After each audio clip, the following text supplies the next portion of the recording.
ಯಾವಾಗಲೂ ಒಳ್ಳೆದನ್ನೇ ಮಾಡುವಾತನಾಗಿದ್ದಾನೆ ಅಂತ ನಂಬಿಕೊಳ್ಳಲು ನಾವೇನು ಹೇಳ್ಬೋದಾ? ಓಕೆ, ನಿಮ್ಮನ್ನ ನಾನು ಎಚ್ಚರ ಮಾಡಿ ಇಷ್ಟಪಡ್ತೇನೆ. ದೇವರು ಯಾವಾಗಲೂ ಕೂಡ ಒಳ್ಳೆದನ್ನೇ ಯೋಚಿಸುವ ದೇವರಾಗಿದ್ದಾನೆ. ಆತನ ಆಲೋಚನೆ ಯಾವಾಗಲೂ ಒಳ್ಳೆದಾಗಿರ್ತದೆ ಪ್ರಿಯರೇ. ಹಲ್ಲೆಲೂಯಾ. ಆತನ ಮಾರ್ಗ ಯಾವಾಗಲೂ ಒಳ್ಳೆದಾಗಿರುತ್ತದೆ. ಆತನ ಯೋಚನೆಗಳು ಯಾವಾಗಲೂ ಒಳ್ಳೆದಾಗಿರ್ತದೆ. ಆದ್ರೆ ನಮ್ಮ ಜೀವಿತದಲ್ಲಿ ಏನಾದರೂ ಸಮಸ್ಯೆಗಳು ಬರುವಾಗ, ಪರಿಸ್ಥಿತಿಗಳನ್ನ ನಾವು ದಾಟಿ ಹೋಗುವಾಗ ನಮ್ಮ ಬಾಯಿಂದ ಬರುವ ಒಂದು ಮಾತು, ದೇವರು ಯಾಕೆ ನಮಗೆ ಕಷ್ಟ ಕೊಟ್ಟಿದ್ದಾನೆ, ದೇವರು ಯಾಕೆ ನಮಗೆ ಹಿಂಸೆಯನ್ನ ಕೊಡ್ತಾನೆ, ದೇವರು ಯಾಕೆ ನನಗೆ ಈ ತೊಂದರೆಗಳನ್ನೆಲ್ಲ ಬರಮಾಡುತ್ತಾನೆ ಎಂಬುದಾಗಿ. ಆದರೆ ಯೆಶಾಯನ ಪುಸ್ತಕದಲ್ಲಿ ವಾಕ್ಯ ಹೇಳುತ್ತದೆ, ಆತನ ಆಲೋಚನೆಗಳು ನನ್ನ ನಿಮ್ಮ ಆಲೋಚನೆಗಳಿಂದ ಬಹು ಉತ್ತಮವಾಗಿದೆ ಎಂಬುದಾಗಿ. ಆತನ ಮಾರ್ಗವು ನಮ್ಮ ಮಾರ್ಗಗಳಿಗಿಂತ ಎಷ್ಟೋ ಉನ್ನತವಾಗಿದೆ ಎಂಬುದಾಗಿ. ಹಲ್ಲೆಲೂಯಾ. ಹಾಗಾದ್ರೆ ನಾನು ಹೇಳ್ತೇನೆ, ನಿಮ್ಮೆಲ್ಲರ ಜೀವಿತದಲ್ಲಿ ದೇವರು ಉತ್ತಮವಾದದ್ದನ್ನ ಯೋಚನೆ ಮಾಡಿದ್ದಾನೆ. ನನಗೆ ಹೇಳೋದಾದ್ರೆ, ದೇವರ ಚಿತ್ತವನ್ನ ನಾವು ಅರಿತುಕೊಳ್ಳಬೇಕು. ಹಲ್ಲೆಲೂಯಾ.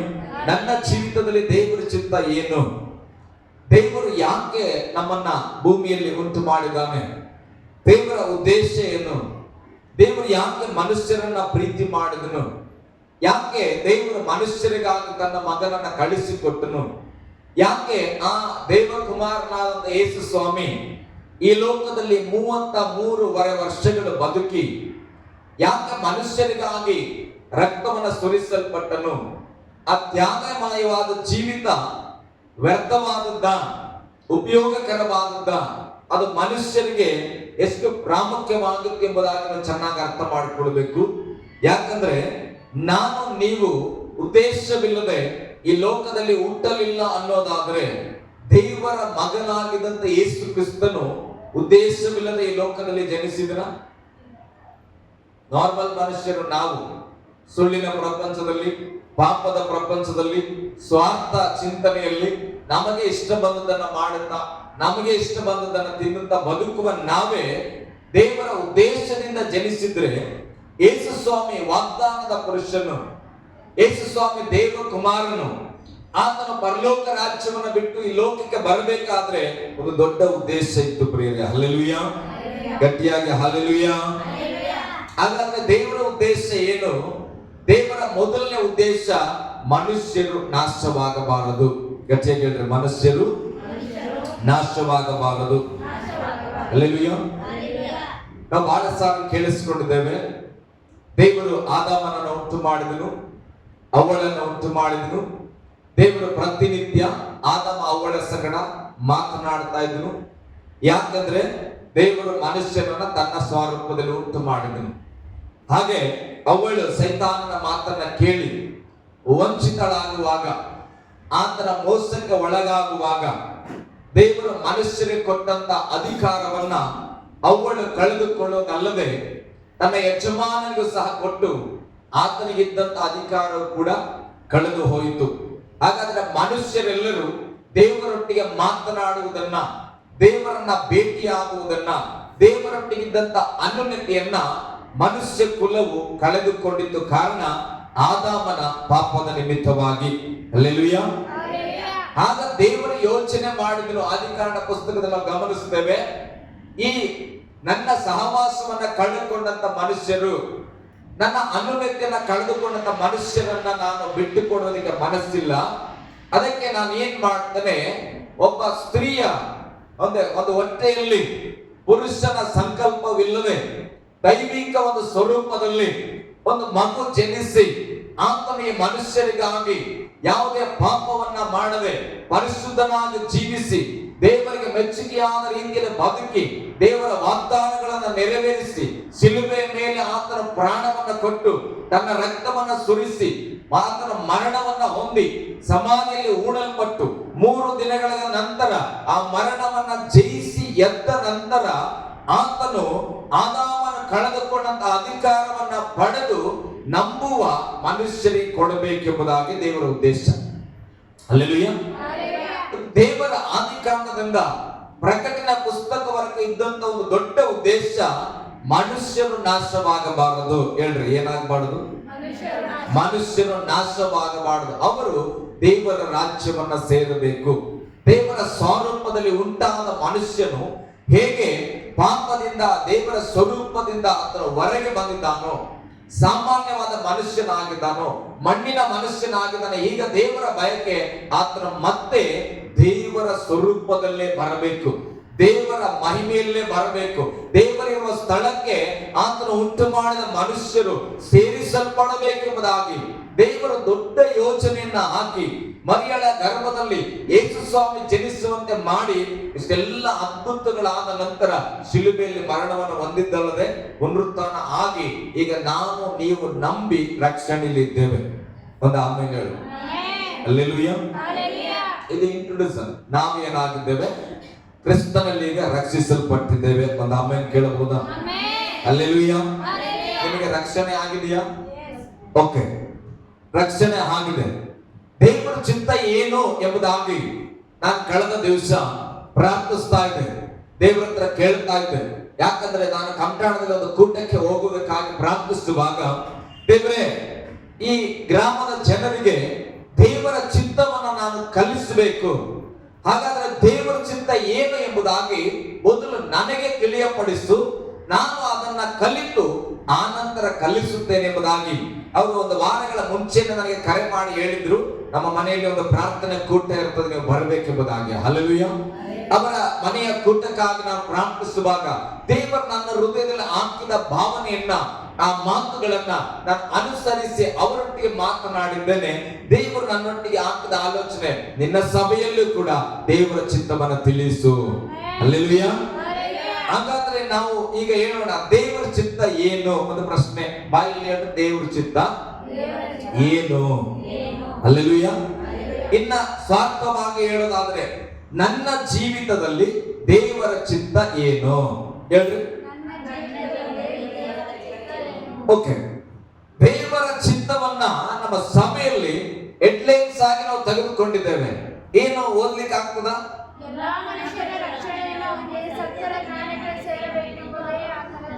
ಹಲ್ಲೆಲೂಯಾ.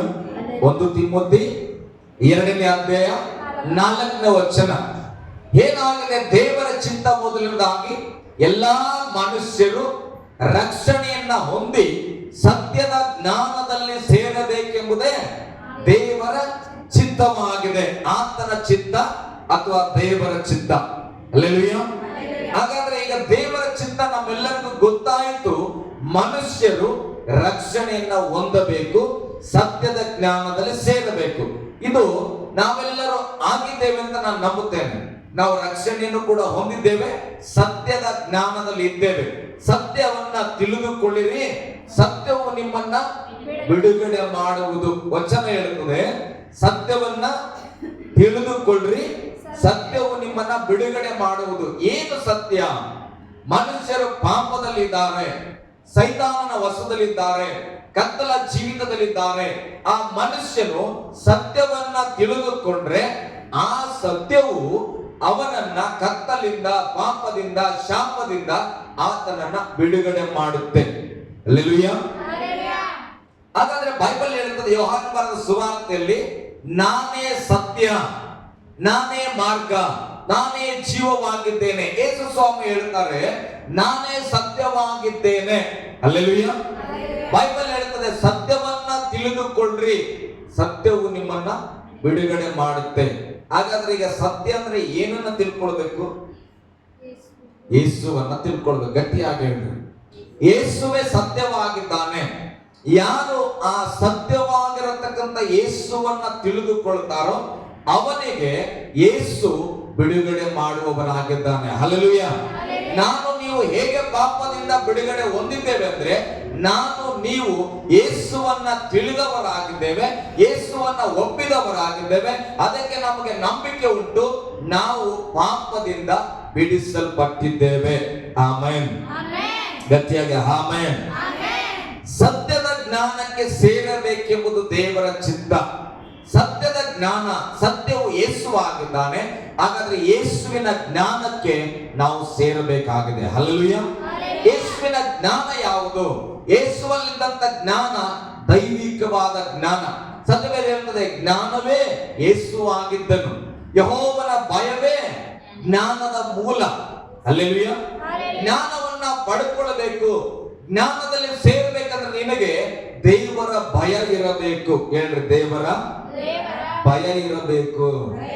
ಯೆಹೋವನ ಭಯವು ಜ್ಞಾನಕ್ಕೆ ಮೂಲ. ಒಂದು ರಂಗೋಲಿ ಬಿಡಿಸಲಿಕ್ಕೆ ಹೇಗೆ ಒಂದು ಬಿಂದುವನ್ನ ಇಡ್ತಿರೋ, ಒಂದು ಚುಕ್ಕೆಯನ್ನ ಹಾಕ್ತಿರೋ ಹಾಗೆ ಈ ಸತ್ಯದ ಜ್ಞಾನವನ್ನ ತಿಳ್ಕೊಳ್ಳಿಕ್ಕೆ ಮೊದಲನೆಯ ಒಂದು ಚುಕ್ಕಿ ಪ್ರಾರಂಭ ಅದು ದೇವರಲ್ಲಿ ಭಯ ಆಗಿದೆ ಪ್ರೇರೆ. ಹಲ್ಲೆಲೂಯಾ.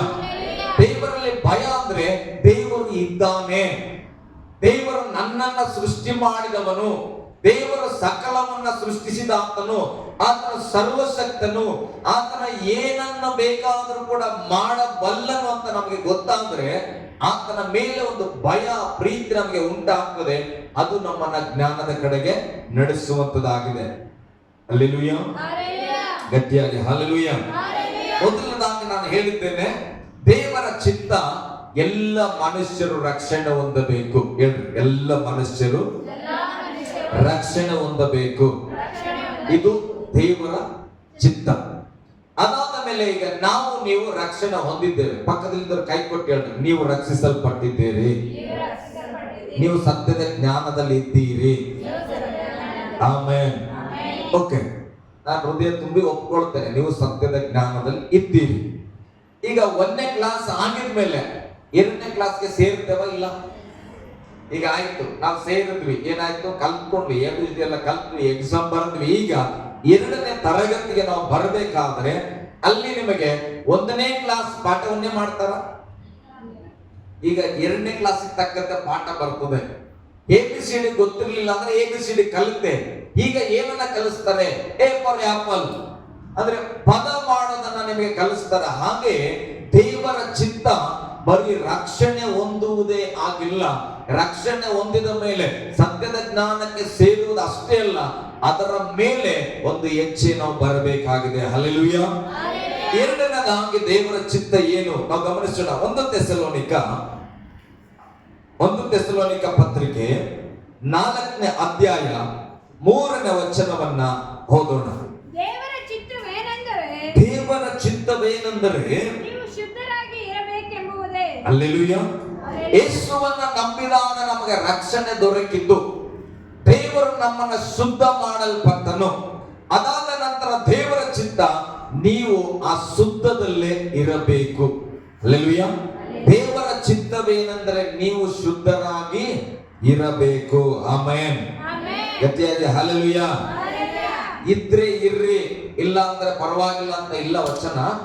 ದೇವರ ಚಿತ್ತವೇನೆಂದರೆ ನೀವು ಶುದ್ಧವಾಗಿ ಇರಬೇಕೆಂಬುದೇ. ನೀವು ಶುದ್ಧವಾಗಿ ಇರಲೇಬೇಕು ಅನ್ನೋದು ದೇವರ ಚಿತ್ತ. ಅದಕ್ಕಾಗಿಯೇ ದೇವರು ನನ್ನನ್ನ ನಿನ್ನನ್ನ ಆ ಕತ್ತಲಿಂದ ಪಾಪದಿಂದ ಬಿಡಿಸಿ ನಮ್ಮನ್ನ ರಕ್ಷಿಸಿ ಸತ್ಯದ ಜ್ಞಾನ ಏನು ಗೊತ್ತಾ, ನೀನು ಶುದ್ಧವಾಗಿ ಇರಬೇಕು. ಹಲ್ಲೆಲೂಯಾ. ಮುಂದೆ ವಚನ ಹೇಳ್ತದೆ, ಶುದ್ಧವಾಗಿ ಇರಬೇಕೆಂಬುದೇ, ಆದುದರಿಂದ ಆದರಕ್ಕೆ ದೂರವಾಗಿರು. ಹಲ್ಲೆಲೂಯಾ.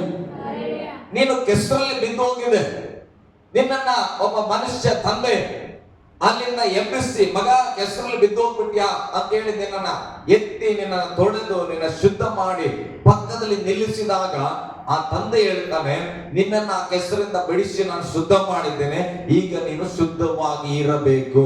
ಹಲ್ಲೆಲೂಯಾ. ಶುದ್ಧವಾಗಿ ಇರಬೇಕು ಅಂತ ನೀನು ಗೊತ್ತಾದ್ಮೇಲೆ, ನೀನು ಶುದ್ಧವಾಗಿ ಇರಬೇಕಂದ್ರೆ ನೀನು ಮತ್ತೆ ಆ ಕೆಸರಲ್ಲಿ ಏನ್ ಮಾಡಬಾರದು, ಹೋಗಬಾರದು. ಹಲ್ಲೆಲೂಯಾ. ಅದಕ್ಕೆ ಬೈಬಲ್ ಹೇಳ್ತದೆ, ನೀವು ಶುದ್ಧವಾಗಿ ಇರಬೇಕಾದ್ರೆ ಆದರ ತನಕ್ಕೆ ಹೋಗ್ಬೇಡ್ರಿ, ಲೌಕಿಕವಾದ ವಿಷಯಗಳಿಗೆ ಹೋಗ್ಬೇಡ್ರಿ, ಪಾಪದ ಕಾರ್ಯಗಳಿಗೆ ಹೋಗ್ಬೇಡ್ರಿ, ಸುಳ್ಳಾದ ಜೀವಿತವನ್ನ ಹಿಂತಿರುಗಿ ನೋಡಬೇಡ್ರಿ. ಸತ್ಯವೇದ ಹೇಳ್ತದೆ, ನೀನು ಶುದ್ಧವಾಗಿರಬೇಕು ಅನ್ನೋದು ದೇವರ ಚಿತ್ತ ನಿನ್ನ ಜೀವಿತದಲ್ಲಿ. ಅದಕ್ಕೆ ಬೈಬಲ್ ಹೇಳ್ತದೆ, ಒಂದು ಸಾರಿ ಆ ಕೆಸರಿಂದ ನಿನ್ನನ್ನು ಎಬ್ಬಿಸಿ ನಾನು ಶುದ್ಧ ಮಾಡಿದ್ದೇನೆ, ನಿನ್ನ ಕಣ್ಣು ಆ ಕೆಸರಿನ ಕಡೆಗೆ ತಿರುಗದೇ ಇರಲಿ. ಹಲ್ಲೆಲೂಯಾ. ಗಟ್ಟಿಯಾಗಿ ಹಲ್ಲೆಲೂಯಾ. ದೇವರ ಚಿತ್ತ ಎರಡನೇದು, ನಾನು ಶುದ್ಧವಾಗಿ ಇರಬೇಕು. ಶುದ್ಧವಾಗಿ ಇರಬೇಕೆಂದ್ರೆ ಕೊಳಕಿನ ಕಡೆಗೆ ನನ್ನ ದೃಷ್ಟಿ ಹೋಗಬಾರದು, ಆ ಕೊಳಕಿನ ಕಡೆಗೆ ನನ್ನ ಹೆಜ್ಜೆ ಹೋಗಬಾರದು. ಹಲ್ಲೆಲೂಯಾ. ಪಕ್ಕದಿಂದವರು ಕೈ ಕೊಟ್ಟು ಹೇಳ್ರಿ, ದೇವರ ಚಿತ್ತವೆಂದರೆ ನಾನು ಶುದ್ಧವಾಗಿರ್ಬೇಕು. ನಮಗೆ ಆಸೆ ಇಲ್ಲ, ಯಾವಾಗ್ಲೂ ಪ್ರಾರ್ಥಿಸ್ತೇವಲ್ಲ, ಪರಲೋಕದಲ್ಲಿ ನಿನ್ನ ಚಿತ್ತ ನಿತ್ಯವೂ ನೆರವೇರುವಂತೆ, ಭೂಲೋಕದಲ್ಲಿಯೂ ನನ್ನಲ್ಲಿಯೂ ದೇವ ನಿನ್ ಚಿತ್ತ. ಬಹಳ ಸಿಂಪಲ್. ದೇವ್ರು ಹೇಳ್ತಾನೆ, ನಾನು ಪರಿಶುದ್ಧವಾಗಿದ್ದೇನೆ, ನಾನು ಪರಿಶುದ್ಧನಾಗಿರೋ ಪ್ರಕಾರವೇ ನೀನು ಪರಿಶುದ್ಧನಾಗಿ. ಯಾವಾಗಾದ್ರೂ ಮನುಷ್ಯ ಬಂದು ಹೇಳ್ಬೋದು, ನಾನು ಈಗ ನಾನು ಉದಾಹರಣೆ, ನಾನು ಕರಗಿರುವ ಹಾಗೆಯೇ ನನ್ನ ಹೆಂಡತಿ ನೀನು ಕರಗಿರೋದ್ರೆ ಆಗ್ತದ? ಆಗದ ಕೆಲಸ. ಆದ್ರೆ ಯೇಸು ಪರಿಶುದ್ಧವಾಗಿ ಉಳಿದನು, ಪರಿಶುದ್ಧವಾಗಿ ಜೀವಿಸಿದನು, ಎಲ್ಲೂ ದೇವರಿಗೆ ವಿರುದ್ಧವಾಗಿ ಮಾತನಾಡಲಿಲ್ಲ, ಮನಸ್ಸಲ್ಲಿಯೂ ಕೂಡ ಪಾಪ ಮಾಡಲಿಲ್ಲ. ಆತನು ನಮ್ಮನ್ನ ರಕ್ಷಿಸಲ್ಪಟ್ಟು ಆತನ ಜ್ಞಾನವನ್ನು ನಮಗೆ ಕೊಟ್ಟು ಈಗ ಹೇಳ್ತಾ ಇದ್ದಾನೆ, ನಾನು ಪರಿಶುದ್ಧನಾಗಿರೋ ಪ್ರಕಾರ ನೀನು. ಹಲ್ಲೆಲೂಯ, ಗಟ್ಟಿಯಾಗಿ ಹಲ್ಲೆಲೂಯ. ಬೈಬಲ್ ಹೇಳ್ತದೆ, ದೇವರು ಮಾಡಲಾರದನ್ನ ನಮ್ಗೆ ಹೇಳಿಲ್ಲ, ದೇವರು ನಮ್ಮಿಂದ ಏನ್ ಸಾಧ್ಯವಾಗ್ತದೋ ಅದನ್ನ ಹೇಳ್ತಾ ಇದ್ದಾನೆ. ನಮಗೆ ಮಾಡಕ್ಕಾಗದನ್ನ ನಮ್ಮ ಪರವಾಗಿ ಆತನು ಮಾಡಿ ಮುಗಿಸಿ ಏನು ಆಗಬಹುದು ನಮ್ಮಿಂದ ಅದನ್ನ ಆತನು ಮಾಡ್ರಿ ಅಂತ ಹೇಳ್ತಾ ಇದ್ದಾನೆ. ದೇವರು ನಮ್ಮ ಶುದ್ಧ ಮಾಡಿದ ಮೇಲೆ ಶುದ್ಧ ಆಗಿರಕ್ಕೆ ಕಷ್ಟನ? ನಿನಗೆ ಕೆಸರಲ್ಲಿ ಬಿದ್ದೋಗಿದೀಯಾ, ನಿನಗೆ ಮೇಲ್ ಬರಕ್ ಆಗ್ತಾ ಇಲ್ಲ, ಕಷ್ಟ. ಈಗ ನಿನ್ನ ಅಲ್ಲಿಂದ ಮೇಲಕ್ಕೆ ಎಳೆದು ನಿನಗೆ ನೀರು ಎಲ್ಲಿಂದೋ ತಂದು ಸ್ನಾನ ಮಾಡಿಸಿ ಹೊಸ ಬಟ್ಟೆ ಕೊಟ್ಟ ಮೇಲೆ ನೀನು ಆ ಬಟ್ಟೆ ಕೊಳೆ ಆಗದೆ ಇರೋ ರೀತಿಯಲ್ಲಿ ಸ್ವಲ್ಪ ಕಾಪಾಡ್ಕೊಂಡ್ರೆ ಕಷ್ಟನಾ? ಹಲ್ಲೆಲೂಯಾ. ನಮಗೆ ಕ್ಲೀನ್ ಆಗಿರೋದನ್ನೇ ಕ್ಲೀನ್ ಆಗಿ ಕಾಪಾಡ್ಕೊಳ್ಳೋದು ಕಷ್ಟ ಆದ್ರೆ ಮತ್ತೆ ಅಲ್ಲಿದ್ದಾಗ ಹೇಗೆ ನಾವು ಕ್ಲೀನ್ ಆಗ್ತೇವೆ? ಹಲ್ಲೆಲೂಯಾ. ದೇವರ ಚಿತ್ತ ಏನ್ರಿ? ನಾವು ಶುದ್ಧವಾಗಿರೋದಕ್ಕೆ ಹೇಳ್ರಿ. ಮೊದಲನೇದು, ಎಲ್ಲಾ ಮನುಷ್ಯರು ರಕ್ಷಣೆ ಹೊಂದಬೇಕು, ಅದು ದೇವರ ಚಿತ್ತ. ರಕ್ಷಣೆ ಹೊಂದಿದ ಮೇಲೆ ರಕ್ಷಣೆ ಹೊಂದಿದವರು ಶುದ್ಧವಾಗಿ ಬದುಕಬೇಕು, ಅದು ದೇವರ ಚಿತ್ತ. ಆ ನಂತರ ಏನು? ಆಯ್ತಪ್ಪ, ನಾನು ಶುದ್ಧವಾಗಿ ಬದುಕ್ತಾ ಇದ್ದೇನೆ, ದೇವರ ಸ್ತೋತ್ರ. ನಾವು ಅನ್ಕೊಳ್ತೇವೆ, ನಾನು ರಕ್ಷಿಸಲ್ಪಟ್ಟೆ, ನಾನು ಶುದ್ಧವಾಗಿದ್ದೇನೆ, ಹಾಗಾದ್ರೆ ಈಗ ದೇವರ ಚಿತ್ತ ನೆರವೇರಿತಾ? ಮುಂದೆ ನಾವು ನೋಡೋಣ. ಮೂರನೇದಾಗಿ ದೇವರ ಚಿತ್ತ ಏನು? 1 ಪೇತ್ರ 2ನೇ ಅಧ್ಯಾಯ 15ನೇ ವಚನ. ಇದು ಬಹಳ ಪ್ರಾಮುಖ್ಯ ಪ್ರಿಯರೇ. 1 ಪೇತ್ರ 2ನೇ ಅಧ್ಯಾಯ 15ನೇ ವಚನ. ತಿಳಿಯದೆ ಮಾತನಾಡುವ ಮೂಢ ಜನರ, ನೋಡ್ರಿ, ತಿಳಿಯದೆ ಮಾತನಾಡುವ ಮೂಢ ಜನರ ಬಾಯನ್ನು ನಿಮ್ಮ ಒಳ್ಳೆಯ ನಡತೆಯಿಂದ ಕಟ್ಟಬೇಕೆಂಬುದೇ ದೇವರ ಚಿತ್ತ. ಹಲ್ಲೆಲೂಯಾ. ಒಂದನೇದು, ನಾವು ರಕ್ಷಿಸಲ್ಪಡಬೇಕು, ಇದು ದೇವರ ಚಿತ್ತ. ರಕ್ಷಣೆ ಹೊಂದಿಕೊಂಡ್ವಿ, ರಕ್ಷಣೆ ಹೊಂದಿಕೊಂಡ ಮೇಲೆ ನಾವು ಶುದ್ಧವಾಗಿ ಇರಬೇಕು, ಇದು ದೇವರ ಚಿತ್ತ. ಈಗ ನಾವು ಶುದ್ಧವಾಗಿ ಇದ್ದೇವೆ, ದೇವರ ಸ್ತೋತ್ರ. ಒಬ್ಬ ಮನುಷ್ಯನು 10 ವರ್ಷದಿಂದ ಕುಡಿತಾ ಇದ್ದನು. ಆತನೀಗ ಯೇಸುವನ್ನು ನಂಬಿದಾಗ ಆತನ ಪಾಪದ ಅರಿವು ಉಂಟಾಗಿ ಕುಡುಕತನದಿಂದ ಬಿಡುಗಡೆ ಹೊಂದಿದನು. ಈಗ ದೇವರು ಆತನ ಶುದ್ಧ ಮಾಡಿ ಈಗ ಒಳ್ಳೆಯ ಮಾರ್ಗದಲ್ಲಿ ಇಟ್ಟಿದ್ದಾನೆ. ಈಗ ಅವನು ಶುದ್ಧವಾಗಿದ್ದಾನೆ. ಆದರೆ ಅವನನ್ನ ನೋಡುವಾಗ ಜನರು ಮಾತನಾಡಿದ್ರು, ಮೂಢರು, ಈತ ನಮಗ್ ಗೊತ್ತಿಲ್ವಾ, ಹುಟ್ಟದಾಗಿಂದ ಕುಡ್ದಾನಿತ. ಹಲ್ಲೆಲೂಯಾ. ಈತ ನಾಟಕ ನಮಗೆ ಗೊತ್ತಿಲ್ವಾ, ಸುಮ್ಮನೆ ನಾಟಕ ಮಾಡ್ತಾ ಇದ್ದಾನೆ, ಕಾಣದಂತೆ ಕುಡಿತಾನೆವ. ಹಲ್ಲೆಲೂಯಾ. ಮೂಢರು ಏನ್ ಮಾತಾಡ್ತಾ ಇದ್ದಾರೆ? ಶುದ್ಧ ಉಳ್ಳವನ ಬಗ್ಗೆ ಮಾತನಾಡ್ತಾ ಇದ್ದಾರೆ. ಇವನು ಹೇಗೂ ಕುಡಿತಾನೆ, ನಮಗೆ ಗೊತ್ತಿಲ್ಲ ಅಷ್ಟೇ, ಕಣ್ಣು ಮರೆಯಲ್ಲಿ ಕುಡಿಯಬಹುದು, ಇನ್ನು 1 ವರ್ಷ ಆದ್ಮೇಲೆ ಕುಡಿತಾನ, ಈತನು ಅಲ್ಲಿ ಕುಡದೇ ಇರೋದನ್ನ ನಾನು ನೋಡಿದ್ದೇನೆ, ಕೆಲವು ಮಾತುಗಳು ಬರಬಹುದು. ಹಲ್ಲೆಲೂಯಾ. ಗಟ್ಟಿಯಾಗಿ ಹಲ್ಲೆಲೂಯಾ. ನೀನು ಯಾವಾಗ ಶುದ್ಧತ್ವದಲ್ಲಿ ನಡಿಲಿಕ್ಕೆ ಪ್ರಾರಂಭ ಮಾಡ್ತೀಯೋ, ದೇವರ ಚಿತ್ತದಲ್ಲಿ ಹೋಗ್ಲಿಕ್ಕೆ ಪ್ರಾರಂಭ ಮಾಡ್ತೀಯೋ, ಲೋಕದಲ್ಲಿರುವ ಮೂಢರು ನಿನ್ನ ಕುರಿತಾಗಿ ಮಾತನಾಡ್ತಾರೆ. ಆಕೆ ಚೆನ್ನಾಗಿಲ್ಲ, ಆಕೆ ಸ್ವಭಾವ ಸರಿಗಿಲ್ಲ, ಆಕೆ ಮಾತು ಸರಿಗಿಲ್ಲ, ಆಕೆ ಬದುಕು ಕೆಟ್ಟು ಹೋಗಿದೆ, ಆಕೆ ನಾಟಕ ಮಾಡ್ತಾನೆ. ಹಲ್ಲೆಲೂಯಾ. ಈಗ ಅವರು ನಿನ್ನ ಬಗ್ಗೆ ತಿಳುವಳಿಕೆ ಇಲ್ಲ. ಯಾವ ತಿಳುವಳಿಕೆ ಇಲ್ಲ? ಅವರು 10 ವರ್ಷ ಕಣ್ಣಾರ ಕಣ್ಣಂತ ಕುಡುಕುತನ ಅವರಿಗೆ ಗೊತ್ತು. ಆದ್ರೆ ನೀನು ಯೇಸುವಲ್ಲಿ ಬಂದು ಬದಲಾವಣೆ ಆಗಿ ಪರಿಶುದ್ಧತೆಯಲ್ಲಿ ಇರುವಂತ ನಿನ್ನ ಜೀವಿತ ಅವರಿಗೆ ತಿಳಿದಿಲ್ಲ. ಅವರು ಏನನ್ನ ಮಾತನಾಡ್ತಿದ್ರೆ ಮೂಢರಾಗಿ ಈಕೆಯ ಬಗ್ಗೆ ನನಗೇನು ಗೊತ್ತಿಲ್ವಾ, ಈಕೆ ಏನ್ ಹೇಳ್ತಾಳ, ಈಕೆ ಏನ್ ನಡೀತಾಳ, ನಾವೇನ್ ನೋಡೇ ಇಲ್ಲ ಈಕೆ ಜೀವಿತಾನ, ಇವನ ಬಗ್ಗೆ ನನಗೇನ್ ಗೊತ್ತಿಲ್ಲ, ಎಷ್ಟು ಕುಡಿದು ಜಗಳ ಆಗ್ತಾ ಇದ್ದನು, ಇವಾಗ ಬಂದ್ಬಿಟ್ಟ ಇಲ್ಲಿ ಮಾತಾಡಕ್ಕೆ. ಅಲ್ಲೆಲೂಯಾ. ತಿಳಿಯದೆ ಅವ್ರು ಏನ್ ಮಾಡ್ತಾ ಇದಾರೆ, ಮೂಢರು ಮಾತನಾಡ್ತಾ ಇದ್ದಾರೆ. ಈಗ ಬೈಬಲ್ ಹೇಳ್ತದೆ, ನೀನು ಶುದ್ಧದಲ್ಲಿ ಇದ್ದಾಗ ಮೂಢರು ಮಾತನಾಡುವುದನ್ನ ನೋಡಿ ನೀನ್ ಏನಾದ್ರೂ ಅಲ್ಲಿ ತಿರುಗಿಕೊಂಡೆ, ನಿನಗೇನ್ ಗೊತ್ತು, ನಾನು ಯೇಸು ಸ್ವಾಮಿಯಿಂದ ರಕ್ಷಣೆ ಹೊಂದಿದ್ದೇನೆ, ನಾನು ಕುಡಿಯೋದು ಬಿಟ್ಟಿದ್ದೇನೆ, ಬಾ ನಿನ್ಗೆ ತೋರಿಸ್ತೇನೆ, ನೀನ್ ನೋಡ್ ನನ್ನ ಜೊತೆಲಿರೋ ಒಂದು 10 ದಿನ. ಅಲ್ಲೆಲೂಯಾ. ಹೀಗೆ ಮಾತಾಡೋದ ನಾನು ಯಾಕಂದ್ರೆ ಗಮನಿಸ್ತೇನೆ. ನಾವು ಒಳ್ಳೆಯವರು ಆಗಿದ್ದಾಗ ಏನಾದ್ರು ನಮ್ಗೆ ನೀನ್ ತಪ್ಪು ಮಾಡ್ತೀಯ ಅಂದ್ರೆ ಇನ್ನ ಕೆಲವರು ಈಗ ಹೇಳ್ತಾರ, ಹೌದು ನಾನು ತಪ್ಪೇ ಮಾಡ್ತೇನೆ, ನೀನ್ ಮುಂದೆ ಕುಡಿತೇನೆ, ಏನೀಗ. ಅಲ್ಲಿ ಮನಸ್ಸನ್ನ ಬೈಬಲ್ ಹೇಳ್ತದೆ, ಶುದ್ಧವಾಗಿ ಇರ್ಬೇಕು. ನೀನು ಶುದ್ಧವಾಗಿ ಇದ್ದೀಯಾ, ನಿಜ, ನೀನ್ ಶುದ್ಧವಾಗಿರೋದು ನಿನ್ ದೇವರಿಗೆ ಗೊತ್ತು, ಆದ್ರೆ ಲೋಕದವ್ರಿಗೆ ಗೊತ್ತಿಲ್ಲ. ಅವ್ರು ಮಾತಾಡ್ತಾರೆ ನೀನ್ ತಪ್ಪಿಗಸ್ತಾನಂತ. ಅವಾಗ ನಮ್ಗೆ ಏನ್ ಮಾಡ, ಸೈತಾನನ ಒಳಪಡಿಸ್ತಾನೆ. ಹೇಳ, ಅವ್ರಿಗೆ ಯಾಕೆ ಭಯ ಪಡ್ತೀಯ, ನಾನು ತಪ್ಪೇ ಮಾಡ್ತಾನೆ ಅಂತ ಹೇಳುತ್ತ. ನಾವೇನ್ ಮಾಡ್ತೇವೆ, ದೇವರ ಚಿತ್ತವನ್ನ ಮರೆತು ಹೋಗ್ತೇವೆ, ಸೈತಾನನ ಚಿತ್ತವನ್ನ ತೆಗೆದುಕೊಂಡು, ಏನು ನಿನ್ನ ಮುಂದೆನೆ ಕುಡಿತೇನೆ, ನೀನೇನು ಕಾಸು ಕೊಟ್ಟಿಯ, ನನ್ ದುಡ್ಡು ನಾನ್ ದುಡ್ದಿನಿ, ನಾನ್ ಕುಡಿತೇನೆ, ನನ್ನ ಲೈಫ್ ನಾನು ಹೆಂಗೆ ಬೇಕಾದ್ರೆ ಬದುಕ್ತೇನೆ, ನಾನು ಹಾಳಾಗ್ತೇನೆ, ಹೋಗು. ಹೌದು, ಹಲ್ಲೆಲೂಯಾ. ಗಟ್ಟಿಯಾಗಿ ಹಲ್ಲೆಲೂಯಾ. ನೀನ್ ಈ ಮಾತುಗಳನ್ನ ಹಾಡುವಾಗ ಸಿಲುಬೆಯ ಮರಣ ವ್ಯರ್ಥವಾಗ್ತದೆ. ಯೇಸು ಸ್ವಾಮಿಯ ರಕ್ತ ಸುರಿಸಿದ್ದು ಅವ್ರಿಗೆ ನೀನು ಉತ್ತರ ಕೊಡಂತಲ್ಲ, ನನಗಾಗಿ ನೀನು ಬದುಕು, ನನಗಾಗಿ ಶುದ್ಧವಾಗಿ ಬದುಕಂತೇಳಿ ದೇವರು ಏನ್ ಮಾಡೋಣ, ಒಳ್ಳೆ ನಡತೆಯಲ್ಲಿ ತಂದು ನಿಲ್ಲಿಸ್ತಾರ. ಅದಕ್ಕೆ ಬೈಬಲ್ ಹೇಳುತ್ತೆ, ಶುದ್ಧವಾಗಿರುವವರೇ ನಿಮ್ಮ ಒಳ್ಳೆ ನಡತೆಯಿಂದ ಅವ್ರ ಬಾಯಿ ಕಟ್ಟಬೇಕು. ಹಲ್ಲೆಲೂಯಾ. ಒಂದು ಸಾರಿ ಏನಾಯ್ತು, ನಮ್ಮೂರಲ್ಲಿ, ನಿಮ್ಗೆ ಗೊತ್ತಿದ್ದ ಸ್ಟೋರಿ ನಾನು ಮತ್ತೆ ಹೇಳ್ತೇನೆ. ನಮ್ಮೂರಲ್ಲಿ ಯೇಸು ಸ್ವಾಮಿ ನಂಬಿದ ಮೇಲೆ ಸೇವೆ ಮಾಡುವಾಗ ಒಂದ್ಸಾರಿ ನಾನು ನನ್ನ ಹೆಂಡತಿ ಸತ್ಯಮ್ಮ ಅಂತ ಅಂದ್ಕೊಳ್ತೇನೆ, ಸಾರಿ ಕೆಲವು ನನಗೆ ನೆನಪಿಲ್ಲ, ನಾವು ಊರಿಗೆ ಹೋಗಿರ್ತೇವೆ. ಊರಿಗೆ ಹೋದಾಗ ಅಕಸ್ಮಾತ್ ಆಗಿ ಮನೆಯಲ್ಲಿ ಯಾವ್ದೋ ಕಾರಣಕ್ಕೆ ಜಗಳ ಪ್ರಾರಂಭ ಆಗ್ಬಿಡ್ತದೆ ಮನೆಯಲ್ಲಿ ನಮ್ಮಪ್ಪ ಅಮ್ಮಂಗೆ. ನಮ್ಮಪ್ಪ ಏನ್ ಮಾಡಿದ್ರು, ತಗೊಂಡ್ ಬಂದ್ ನಮ್ಮ ಬ್ಯಾಗ್ ಎಲ್ಲ ಚರಂಡಿಲಿ ಹಾಕ್ಬಿಟ್ರು.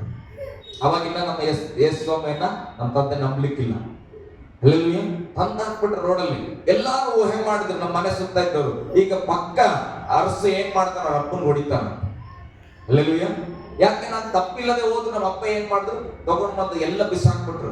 ಎಲ್ಲರ ಕಲ್ಪನೆ ಏನ್ ಗೊತ್ತಾ, ಈ ಕಂಪಸ್ಸಲ್ಲಿ ಹೊಡಿತಾನಂತ, ಅವ್ರ ಅಪ್ಪಂಗ್ ಹೊಡಿತಾನ, ಅವ್ರ ಅಮ್ಮಂಗ್ ಹೊಡಿತಾನ, ಆತರ ಬಹಳ ಕೋಪ ಇದೆ ಅಂತ ಎಲ್ಲಾರು ಮನಸ್ಸಲ್ಲಿ ನಿರೀಕ್ಷೆ ಮಾಡ್ರ. ಅದು ನನಗ್ ಗೊತ್ತಿಲ್ಲ, ಆದ್ರೆ ನನಗೇನು, ನಾನೊಬ್ಬ ಸೇವಕಪ್ಪ, ದೇವ್ರು ನಂಬಿದ್ದೇನೆ, ತಿಳಿಯದೆ ಮಾತಾಡ ಹೋಗ್ಲಿ ಬಿಡು ಪಾಪ, ಚಿಂತೆ ಮಾಡ್ಬೇಡ್ರಿ, ನಾನು ಇನ್ನೂ ಒಂದ್ ಸ್ವಲ್ಪ ಬಟ್ಟೆಗಳಿವೆ, ಅದನ್ನು ನಾನು ತಗೊಂಡು ಹೋಗ್ತೀನಿ, ಕೋಪ ಮಾಡ್ಕೊಬೇಡ್ರಿ.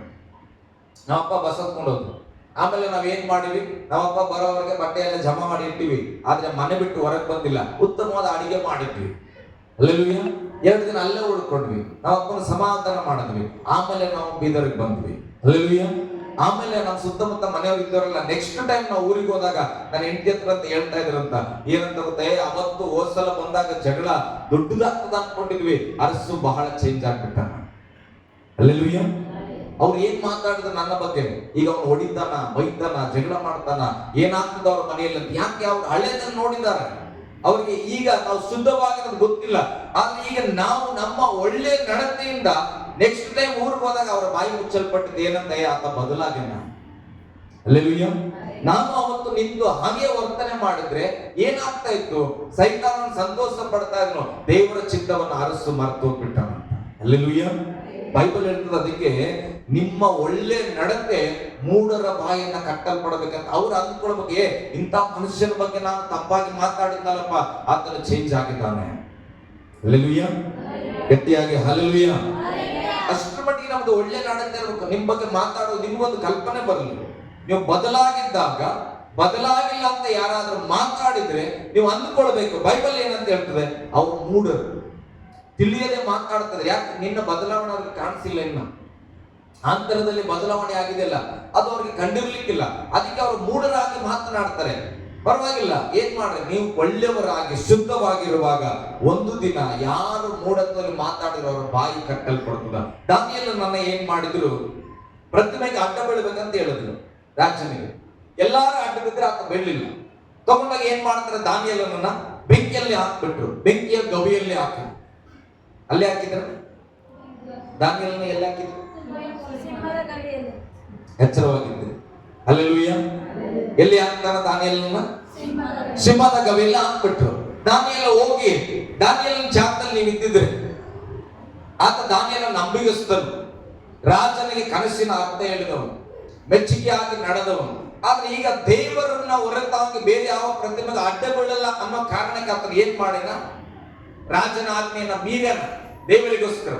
ಈಗ ದಾನಿಯೇಲನ ತೆಗೆದುಕೊಂಡಾಗ ಸಿಂಹದ ಗವಿಯಲ್ಲಿ ಹಾಕಿದಾಗ ದಾನಿಯೇಲನ ಜಾಗದಲ್ಲಿ ನಾವ್ಯಾರಾದ್ರೂ ಇದ್ರೆ ಏನ್ ಮಾತಾಡ್ತದೆ ಗೊತ್ತಾ? ಈ ರಾಜನಿಗೆ ನಾನು ಏನ್ ದ್ರೋಹ ಮಾಡಿದ್ನಪ್ಪ, ರಾಜನಿಗಾಗಿ ಏನೆಲ್ಲ ಕೆಲಸ ಮಾಡಿದೆ, ಈ ರಾಜನ ಆಸ್ಥಾನದಲ್ಲಿ ನಾನು ನಂಬಿಗಸ್ತನಾಗಿ ನಡೆದುಕೊಂಡಿದ್ದೆ, ಒಳ್ಳೆ ಜ್ಞಾನವಂತನಾಗಿ ಆತನು ಬೇಕಾದಾಗೆಲ್ಲ ನಾನು ಆ ಕನಸುಗಳ ಅರ್ಥವನ್ನ ತಿಳಿಸಿದ್ದೇನೆ. ಆದರೂ ನನ್ನನ್ನ ಏನ್ ಮಾಡ್ತಾನ ಆತ ಸಿಂಹದ ಗವಿಯಲ್ಲಿ ಹಾಕ್ಬಿಟ್ಟು ರಾಜ ದ್ರೋಹಿ ಅಂತ ಮಾತಾಡ್ತಾ ಇದ್ವಿ ನಾವು. ಹಲ್ಲೆಲೂಯಾ. ಆದ್ರೆ ದಾನಿಯೇಲ ನನ್ನ ಹಾಗೆ ನಿನ್ನ ಹಾಗೆ ಮಾತಾಡಿಲ್ಲ. ದಾನಿಯೇಲನ ಸಿಂಹದ ಗವಿಯಲ್ಲಿ ಹಾಕಿದಾಗಲೂ ಆತನ ನಡತೆ ಏನ್ ಗೊತ್ತಾ? ಆತನ ಸ್ವಭಾವ ಏನ್ ಗೊತ್ತಾ? ಪ್ರಾರ್ಥನೆ ಮಾಡೋದು ದಿನಕ್ಕೆ 3 ಆವರ್ತಿ. ಹಲ್ಲೆಲೂಯಾ. ಸಿಂಹದ ಗವಿಯಲ್ಲಿ ಆತನು ಕೂತ್ಕೊಂಡನು, ಆತನು ಜಪ ಮಾಡ್ಲಿಕ್ಕೆ ಪ್ರಾರಂಭ ಮಾಡಿದನು, ಪ್ರಾರ್ಥಿಸಲ್ಪಟ್ಟನು. ಅದು ಅವನ ನಡತೆ. ಹಲ್ಲೆಲೂಯಾ. ಅವನ ಒಳ್ಳೆಯ ನಡತೆಯನ್ನ ನೋಡಿ ಸಿಂಹಗಳ ಬಾಯಿ ಕಟ್ಟಲ್ಪಟ್ಟಿತು. ಹಲ್ಲೆಲೂಯಾ. ನೋಡ್ರಿ, ಒಬ್ಬ ದಾನಿಯೇಲನ ಒಳ್ಳೆಯ ನಡತೆ, ಪ್ರಾರ್ಥನೆ ಜೀವಿತ, ಮೃಗವಾಗಿರತಕ್ಕಂತ ಕಟುಕವಾದಂತ ಪ್ರಾಣಿ ಸಿಂಹ ಹಸುಗೊಂಡಿದ್ದಾವೆ ಅಂತ ಬೈಬಲ್ ಹೇಳ್ತದೆ. ಆದರೂ ಕೂಡ ಅವು ಮುಟ್ಟದಂತೆ ಅದರ ಬಾಯಿ ಕಟ್ಟಲ್ಪಟ್ಟಿತ್ತಂದ್ರೆ ದಾನಿಯೇಲನ ಒಳ್ಳೆಯ ನಡತೆ, ಒಂದು ಪ್ರಾರ್ಥನೆಯ ಜೀವಿತ. ನಂತರ ನೆಕ್ಸ್ಟ್ ಡೇ ರಾಜನ ಮಧ್ಯೆ ಹೇಳ್ತಾನ, ದಾನಿಯೇಲನೇ ಚಿರಂಜೀವಿಯಾಗಿದ್ದೀಯಾ? ಹಲ್ಲೆಲೂಯಾ. ನಿನ್ ದೇವ್ರು ನಿನ್ ಕಾಪಾಡೋಣ ಅಂತ ಕೇಳಿದ್ರೆ ದಾನಿಯೇಲ ಹೇಳ್ತಾನ, ರಾಜನೇ ನಿನ್ ಚಿರಂಜೀವಿ ಆಗಿರು, ಡೋಂಟ್ ವರಿ, ಚಿಂತೆ ಮಾಡಬೇಡ, ನನ್ನ ದೇವ್ರು ನನ್ನ ಜೊತೆ ಇದ್ದ. ಹಲ್ಲೆಲೂಯಾ. ನಮ್ಮ ಒಳ್ಳೆ ನಡತೆ ಹೇಗಿರ್ಬೇಕಂದ್ರೆ ಕ್ರೂರವಾದವರ ಬಾಯಿ ಕಟ್ಟಲ್ಪಡಬೇಕು. ನಾವು ಜಗಳಾಡಿ ಅಲ್ಲ, ಮಾತಿಗೆ ಮಾತು ಕೊಟ್ಟಲ್ಲ, ನಾನು ಪಂಟ್ರಿದ್ದೇನೆ, ಪಂಟ್ರತನದಲ್ಲಿ ಕಟ್ಟೋದಲ್ಲ. ನಿನ್ನ ಒಳ್ಳೆಯ ನಡತೆಯಿಂದ ಆ ಮೂಢರ ಬಾಯಿಯನ್ನ ಕಟ್ಟುವುದು ದೇವರ ಚಿತ್ತವಾಗಿದೆ. ಅದಕ್ಕೆ ವಾಕ್ಯ ಹೇಳ್ತದೆ, ನಿಮ್ಮನ್ನ ತೋಳಗಳ ನಡುವೆ ನಾನು ಕಳಿಸ್ತಾ ಇದ್ದೇನೆ. ಹಲ್ಲೆಲೂಯಾ. ತೋಳಗಳ ಮಧ್ಯದಲ್ಲಿ ನಿಮ್ಮನ್ನ ನಾನು ಕಳಿಸ್ತಾ ಇದ್ದೇನೆ. ನಿಮ್ಮ ಒಳ್ಳೆಯ ನಡತೆ, ನಿಮ್ಮ ಒಳ್ಳೆಯ ಸ್ವಭಾವದಿಂದ ತೋಳಗಳ ಮಧ್ಯದಲ್ಲಿ ಸಾಕ್ಷಿಯಾಗಿರಬೇಕೆಂಬುದಾಗಿ. ಹಲ್ಲೆಲೂಯಾ. ಗಟ್ಟಿಯಾಗಿ ಹಲ್ಲೆಲೂಯಾ. ಮೂರನೇದಾಗಿ ಏನ್ ಮಾಡಬೇಕು? ನಮ್ಮ ಒಳ್ಳೆಯ ನಡತೆಯಿಂದ ಮೂಢರ ಬಾಯನ್ನ ಕಟ್ಟೋದು ದೇವರ ಚಿತ್ತವಾಗಿದೆ. ಹಲ್ಲೆಲೂಯಾ. ನಾಲ್ಕನೇದಾಗಿ 1 ಥೆಸಲೋನಿಕ 5ನೇ ಅಧ್ಯಾಯ 18ನೇ ವಚನ ಓದೋಣ.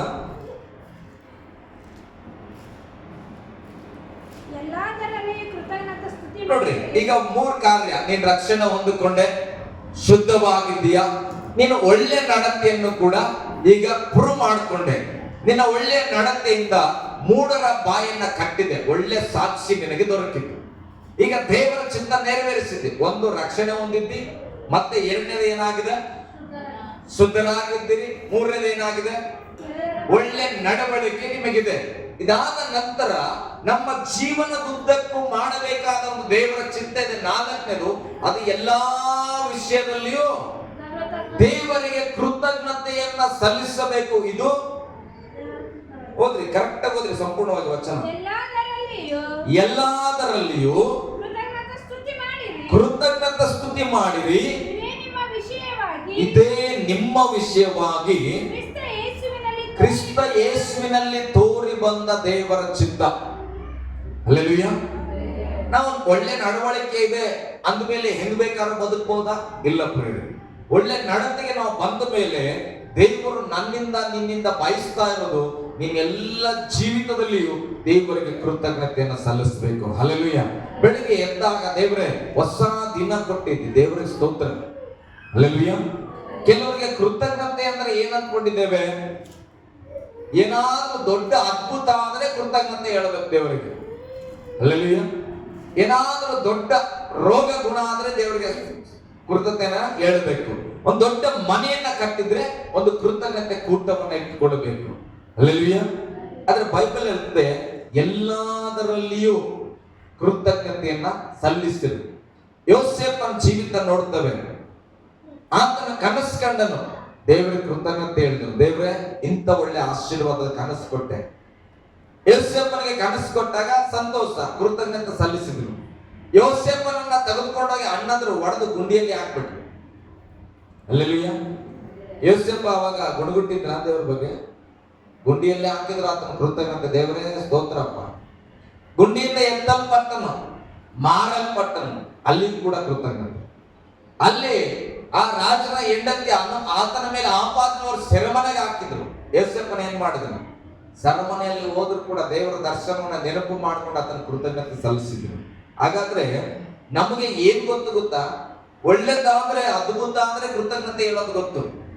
ಅಲ್ಲಿ ಯೋಬನ್ ಹೇಳ್ತಾನ, ಯಾಕೆ ಒಳ್ಳೇದೇ ಹೊಂದ್ಕೊಳ್ಬೇಕಾ, ಕೆಟ್ಟದನ್ನ ಯಾಕೆ ಹೊಂದ್ಕೊಳ್ಬಾರ್ದು? ಅಲ್ಲೆಲ್ಲೂಯ. ಪೌಲ ಶೀಲರನ್ನ ನೋಡ್ರಿ, ಸೆರೆಮನೆಗೆ ಹಾಕ್ಬಿಟ್ರು, ತಗೊಂಡೋಗಿ ಸರಪಣಿ ಕಟ್ಟಿ ಅವ್ರ ಕೈ ಕಾಲುಗಳನ್ನ ಕಟ್ಟಿ ಸೆರೆಮನೆ ಒಳಗೆ ಹಾಕಿದ್ರೆ ಅವ್ರು ಅಯ್ಯೋ ಅಂತ ಗೋಳಾಡ್ಲಿಲ್ಲ, ಕೃತಜ್ಞತ ಸ್ತೋತ್ರಗಳನ್ನು ಸಲ್ಲಿಸಿದ್ರಂತ. ದೇವ್ರೇ, ನಿನ್ ಸೇವೆ ನಿಮಿತ್ತ ಸೆರೆಮನೆಯಲ್ಲಿದ್ರೆ ಸ್ತೋತ್ರ ಅಪ್ಪ ಅಂತ ಹೇಳಿದ್ರು. ಆ ಕೃತಜ್ಞತೆಯ ಸ್ತೋತ್ರ ಸೆರೆಮನೆಯ ಬಾಗಿಲು ಕದಲಿ ಬಿದ್ದು ಹೋಗುವ ಹಾಗೆ ದೇವರು ಮಾಡಿದನು ಪ್ರೇರೆ. ಹಲ್ಲೆಲೂಯ.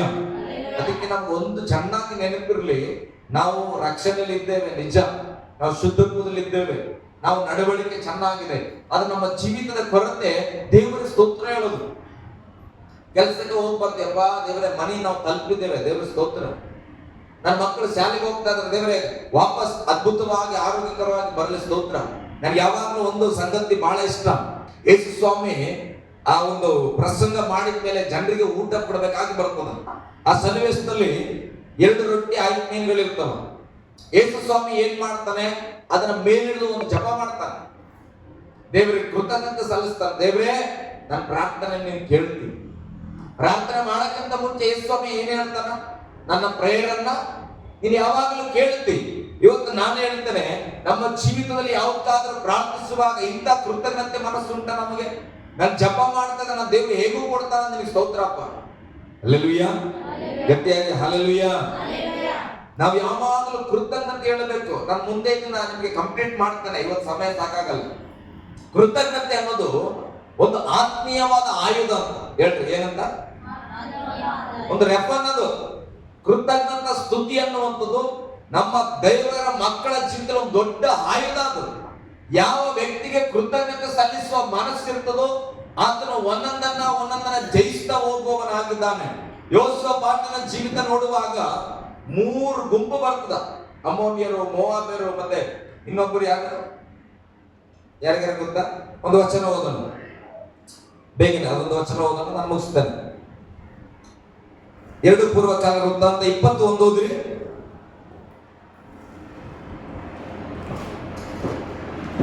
ಯೋಸೇಫನಿಗೆ ವಿರುದ್ಧವಾಗಿ ಮೋವಾಬ್ಯರು ಮತ್ತೆ ಅಮ್ಮೋನಿಯರು, ಮೆಗೋನ್ಯರು 3 ಗುಂಪು ಯೋಸೇಫನಿಗೆ ವಿರುದ್ಧವಾಗಿ ಬರ್ತದೆ. ಇದನ್ನ ಚೆನ್ನಾಗಿ ಕೇಳಿಸ್ಕೊಡ್ರಿ.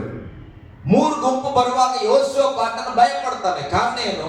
ಆ ಗುಂಪುಗಳು ದೊಡ್ಡದಾಗಿದೆ, ನಾವು ಸಣ್ಣ ಗುಂಪಾಗಿದ್ದೇವೆ, ನಾವು ಯುದ್ಧ ಮಾಡ್ಲಿಕ್ಕೆ ಆಗಲ್ಲ, ಜಯಿಸ್ಲಿಕ್ಕೆ ಆಗಲ್ಲ. ಭಯದಲ್ಲಿ ದೇವರಿಗೆ ಸ್ತೋತ್ರ ಮಾಡಿದಾಗ ದೇವರು ಹೇಳ್ತಾನೆ, ಅಯ್ಯ ನೀನ್ ಏನ್ ಮಾಡು, ನಿನ್ನ ಸೈನ್ಯವನ್ನು ತೆಗೆದುಕೊಂಡು ನೀನ್ ಮುಂದೆ ಸಾಕು, ನಾನು ನಿನ್ನ ಸಂಗಡ ಇರ್ತೇನೆ. ಹಲ್ಲೆಲೂಯಾ.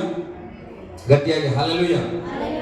ದೇವರು ಹೇಳ್ತಾನೆ, ದೇವರ ಹತ್ರ ಪ್ರಾರ್ಥನೆ ಮಾಡಿದಾಗ ನೀವು ಯುದ್ಧಕ್ಕೆ ಹೋಗ್ರಿ, ನಾನು ನಿಮ್ಮ ಸಂಗಡ ಬರುತ್ತೇನೆ ಅಂತ ಹೇಳಿದಾಗ ಯೋಸೇಫನು 21ನೇ ವಚನ ಓದುವುದಾದ್ರೆ, ಆಮೇಲೆ ಅವರ ಜನರ ಸಮ್ಮತಿಯಿಂದ ಯೆಹೋವನಿಗೋಸ್ಕರ ಗಾಯನ ಮಾಡುವುದಕ್ಕಾಗಿ ಕೆಲವರನ್ನ ಆರಿಸಿಕೊಂಡು ಯುದ್ಧಕ್ಕೆ ಹೋಗ್ತಾ ಇದ್ದಾರೆ. 20ನೇ ಅಧ್ಯಾಯ 20ನೇ ವಚನ ಓದ್ರಿ. 2 ಪೂರ್ವಕಾಲ ವೃತ್ತಾಂತದಲ್ಲಿ ಬರೆಯಲ್ಪಟ್ಟಿದೆ. ಯುದ್ಧಕ್ಕೆ ಹೋಗುವಂಥದ್ದು ಭಯದಲ್ಲಿ 3 ಗುಂಪಿದೆ. ಯುದ್ಧಕ್ಕೆ ಹೋಗುವಾಗ ಇವರು ಮಾಡಿದ ಪ್ಯಾಟರ್ನ್ ಏನು? ದೇವರು ಹೇಳಿದಂತೆ ದೇವರಿಗೆ ಸ್ತೋತ್ರ ಮಾಡಲಿಕ್ಕೆ, ಗಾಯನ ಆರಾಧನೆ ಮಾಡಲಿಕ್ಕೆ ಕೆಲವರನ್ನ ಆರಿಸಲ್ಪಟ್ಟರು. ಹಲ್ಲೆಲೂಯಾ. ಗಟ್ಟಿಯಾಗಿ ಹಲ್ಲೆಲೂಯಾ.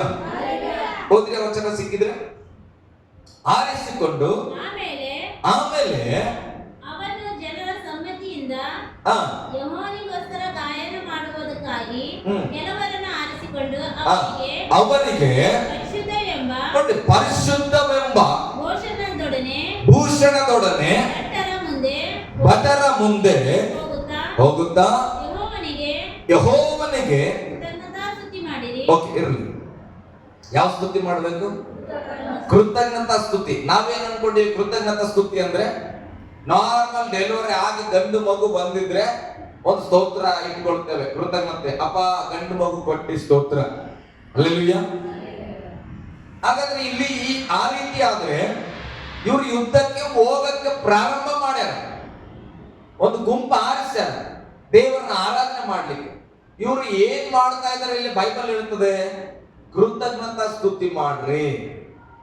ಏನಂತ ಕೃತಜ್ಞತೆ ಮಾಡ್ತೀರಪ್ಪ? ಇನ್ನ ಯುದ್ಧಕ್ಕೆ ಹೋಗಿಲ್ಲ, ಯುದ್ಧ ಹೋಗಿ ಜಯಿಸಿದ್ಮೇಲೆ ಆದ್ರೆ ಆ ಕಡೆಯಿಂದ ಬರುವಾಗ ದೇವರೇ ಸ್ತೋತ್ರಪ್ಪ, ಜಯ ಕೊಟ್ಟಿ ನಿನಗೆ ಕೃತಜ್ಞತೆಗಳು ಅಂತ ಹೇಳಬಹುದು. ಯಾಕೆ ದೇವರೇ ಜಯ ಕೊಟ್ಟಕ್ಕಂತ.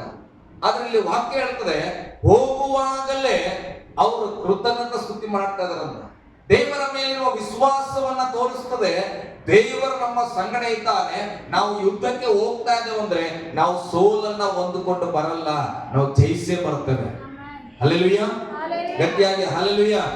ಕೃತಜ್ಞತೆ, ಅಡ್ವಾನ್ಸ್ ಥ್ಯಾಂಕ್ಸ್ ಹೇಳ್ತಾ ಇದ್ದಾರೆ. ಸ್ವಾಮಿ ನಮ್ಮನ್ನ ಜಯಿಸುವಂತೆ ಮಾಡಿದಕ್ಕೆ ಸ್ತೋತ್ರ, ನೀನ್ ನಮ್ಮ ಸಂಗಡ ಇದೆಯಲ್ಲ, ಅದಕ್ಕೆ ಅವ್ರು ಕೃತಜ್ಞತೆ ಹೇಳ್ತಾ ಇದಾರ.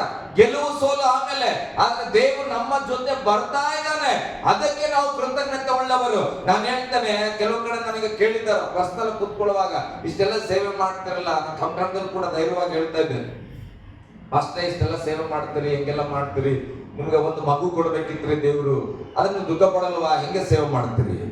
ಹಲ್ಲೆಲೂಯಾ. ನನಗೆ ಒಂದು ಸತ್ಯ ಗೊತ್ತಾಗಿದೆ, ದೇವರಿಗೆ ಕೃತಜ್ಞತೆ ಉಳ್ಳವರಾಗಿ ಬದುಕಬೇಕು ಮೊದಲು. ಹಲ್ಲೆಲೂಯಾ, ಹೇಳ್ರಿ ಹಲ್ಲೆಲೂಯಾ. ದೇವರಿಗೆ ಕೊಟ್ಟಾಗ ಸ್ತೋತ್ರ ಹೇಳೋದು ಸೆಕೆಂಡರಿ ಕ್ಯಾಟಗರಿ, ನಾವು ಫಸ್ಟ್ ಕ್ಯಾಟಗರಿಯಲ್ಲಿ ಇದ್ದೇವೆ. ನೀನು ಕೊಡದೇ ಇದ್ರು ನಾವು ಸ್ತೋತ್ರ ಹೇಳುವುದು. ಹಲ್ಲೆಲೂಯಾ. ವಿಶ್ವಾಸ, ವಾಕ್ಯ ಹೇಳ್ತದೆ, ಸಾಯುವಾಗಲೂ ನಂಬಿಗಸ್ತನಾಗಿರು. ನಮ್ಮ ಮನೆಯಲ್ಲಿ ಸ್ವಲ್ಪ ಮುಂದೆ ಹೋಗಿವಿ, ಸತ್ತ ಮೇಲೂ ನಾವು ನಂಬಿಗಸ್ತರಾಗಿ ಇರ್ತೇವೆ. ಹಲ್ಲೆಲೂಯಾ, ಗಟ್ಟಿಯಾಗಿ ಹಲ್ಲೆಲೂಯಾ. ನೋಡ್ರಿ, ಅವ್ರು ವಾಕ್ಯ ಹೇಳ್ತದೆ, ಕೃತಜ್ಞತಾ ಸ್ತುತಿ ಮಾಡಿರಿ. ಆಮೇಲೆ ಏನಂತ ಕೃತಜ್ಞತಾ ಸ್ತುತಿ ಮಾಡ್ತಾರೆ ಹೋದ್ರಿ. ನೋಡ್ರಿ, ಆತನ ಕೃಪೆಯು ಶಾಶ್ವತವಾಗಿದೆ. ನೋಡ್ರಿ, ಆತನ ದೇವರ ಕೃಪೆ ಏನಾಗಿದೆ? ಗಟ್ಟಿಯಾಗಿ ಎಲ್ಲರೂ ಹೇಳಿ, ಏನಾಗಿದೆ? ಅವ್ರಿಗೆ ಹೇಗೆ ಕೃತಜ್ಞತೆ ಹೇಳಿ ಸಾಧ್ಯವಾಯ್ತು ಅಂತ ನಾನು ನಿಮಗೆ ಒಂದು ಕೀ ಆನ್ಸರ್ ಹೇಳ್ತಾನೆ. ಅವ್ರು ಯಾಕೆ ಅಡ್ವಾನ್ಸ್ ಆಗಿ ಸ್ತೋತ್ರ ಹೇಳ್ಬಿಟ್ರು, ದೇವ್ರ ಕೃತಜ್ಞತೆ ಹೇಳ್ಬಿಟ್ರು ಅಂದ್ರೆ, ಅವ್ರು ಒಂದು ಗೊತ್ತು, ದೇವರ ಕೃಪೆ ಶಾಶ್ವತ. ಹೇಳ್ರಿ, ದೇವರ ಕೃಪೆ ಶಾಶ್ವತ. ಕೃಪೆ ಅಂದ್ರೆ ಏನು? ಉಚಿತವಾಗಿ ಬರೋದು. ಆ ಉಚಿತ ಅನ್ನುವಂಥದ್ದು ದೇವರ ಬಳಿಯಲ್ಲಿ ಏನಿದೆ ಅದು ಶಾಶ್ವತವಾಗಿದೆ. ದೇವರ ಬಳಿಯಲ್ಲಿ ಕೃಪೆ ಅನ್ನುವಂಥದ್ದು ಶಾಶ್ವತ. ಕೃಪೆ ಅಂದ್ರೆ ಉಚಿತವಾಗಿ ಬರೋದು. ಇವರಿಗೆ ಅರ್ಥ ಆಗಿದೆ, ದೇವರು ನಮ್ಮ ಸಂಗಡ ಬರ್ತಾ ಇದ್ದಾನಂದ್ರೆ ನಾವು ಯುದ್ಧದ ಸ್ಥಳಕ್ಕೆ ಹೋಗುತ್ತೇವೆ, ನಾವು ಯುದ್ಧ ಮಾಡುವುದಿಲ್ಲ. ನಾವು ಯುದ್ಧದ ಸ್ಥಳಕ್ಕೆ ಹೋಗುತ್ತೇವೆ, ನಾವು ಹೊಡೆದಾಡುವುದಿಲ್ಲ. ಕಾರಣ ನಮಗೆ ಕೃಪೆಯಿಂದ ಜಯ ಬರುವಂತದ್ದಾಗಿದೆ. ಕೃಪೆ ಅಂದ್ರೆ ನೀನ್ ಕೆಲಸ ಮಾಡಿ ಹಣ ಹೊಂದಿಕೊಳ್ಳೋದಲ್ಲ, ಕೆಲಸ ಮಾಡದೆ ಹಣ ಹೊಂದಿಕೊಳ್ಳುವುದನ್ನೇ ಕೃಪೆ ಅಂತ ಕರಿತೇವೆ. ಯೋಗ್ಯತೆ ಇಲ್ಲದೆ ಇದ್ದರೂ ಆ ಒಂದು ಸ್ಥಾನವನ್ನ ಪಡೆದುಕೊಳ್ಳುವುದೇ ಕೃಪೆಯಾಗಿದೆ. ಅದಕ್ಕೆ ಅವ್ರು ಹೇಳ್ತಾರೆ, ದೇವರ ಕೃಪೆ ಶಾಶ್ವತ ಅಂತ ನೀವು ಕೃತಜ್ಞತೆ ಹೇಳ್ರಿ. ಹಲ್ಲೆಲೂಯಾ, ಗಟ್ಟಿಯಾಗಿ ಹಲ್ಲೆಲೂಯಾ. ಅವರು ಸ್ತೋತ್ರ ಮಾಡ್ತಾ ಇದ್ದಾರೆ, ಆರಾಧನೆ ಮಾಡ್ತಾರೆ. ಹೇಗೆ ಗೊತ್ತಾ? ಯೆಹೋವನ ಕೃಪೆಯು ಭಜಿಸ್ತಾ ಇದ್ರೆ ಅದನ್ನೇ, ಯೆಹೋವನ ಕೃಪೆ ಶಾಶ್ವತ, ಯೆಹೋವನ ಕೃಪೆ ಶಾಶ್ವತ, ಯೆಹೋವನ ಒಳ್ಳೆಯವನು, ಯೆಹೋವನ ಕೃಪೆ ಶಾಶ್ವತ. ಅಂದ್ರೆ ಅರ್ಥ, ಕೃಪೆ ನಮಗಿದೆ ಅಂದ್ರೆ ನಾವು ಎಲ್ಲೆಲ್ಲಾ ಹೋಗುತ್ತೇವೋ ಅಲ್ಲೆಲ್ಲ ನಾವು ಜಯಿಸ್ತೇವೆ. ನಮ್ಮ ಬಲದಿಂದಲ್ಲ, ನನ್ನ ಸಂಗಡ ಬರುವ ದೇವರ ಕೃಪೆಯಿಂದ ಆತನು ನಮಗಾಗಿ ಯುದ್ಧ ಮಾಡುತ್ತಾನೆ, ನಾವು ಜಯವನ್ನು ಹೊಂದುತ್ತೇವೆ. ಆ ನಂಬಿಕೆಯಲ್ಲಿ ಅಡ್ವಾನ್ಸ್ ಆಗಿ ಅವ್ರು ಏನ್ ಮಾಡ್ತಾ ಇದ್ದಾರೆ? ಕೃತಜ್ಞತೆಯನ್ನ ಸಲ್ಲಿಸುತ್ತಾ ಇದ್ದಾರೆ. ಹಲ್ಲೆಲೂಯಾ, ಗಟ್ಟಿಯಾಗಿ ಹಲ್ಲೆಲೂಯಾ. ನಾನು ಹೇಳ್ತೇನೆ, ಕೃತಜ್ಞತೆ ಉಳ್ಳವರಾಗಿರ್ರಿ. ಅದೊಂದು ದೊಡ್ಡ ಆಯುಧ ನಿಮಗೆ. ಏನಾಗ್ಬಿಡ್ತದೆ ಗೊತ್ತಾ?